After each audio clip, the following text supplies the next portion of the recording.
ঈশা নবী কোন আছিল আৰু ৰুহুল্লাহ বুলি কিয় কোৱা হৈছিল?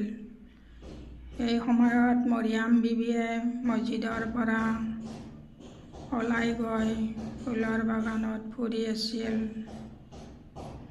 এতিয়া আল্লাহৰ হুকুম মতে জিব্ৰাইল আলাইহিছ ছালাম আহি মৰিয়াম বিবিক শুৱাই দিছিল আৰু মৰিয়াম বিবি গৰ্ভধাৰণ কৰিছিল।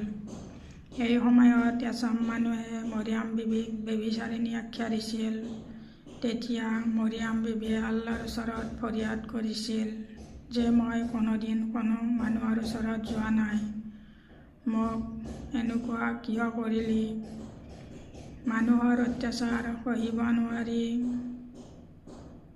আঁতৰি গৈ এটা গৰুৰ গোহালিত যীশু খ্ৰীষ্টক ঈশা নবীক জন্ম দিছিল।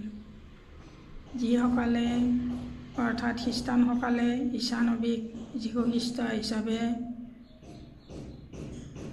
মানি লৈছে,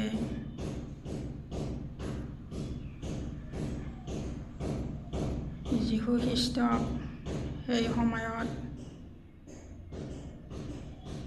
জাৰজ সন্তান বুলি অভিহিত কৰিছিল। ইছলামৰ পৰা পৃথক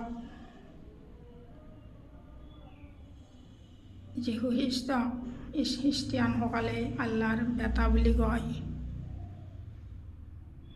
সেইবাবে ইছলামত ইয়াক পৃথক বুলি ধৰা হৈছে।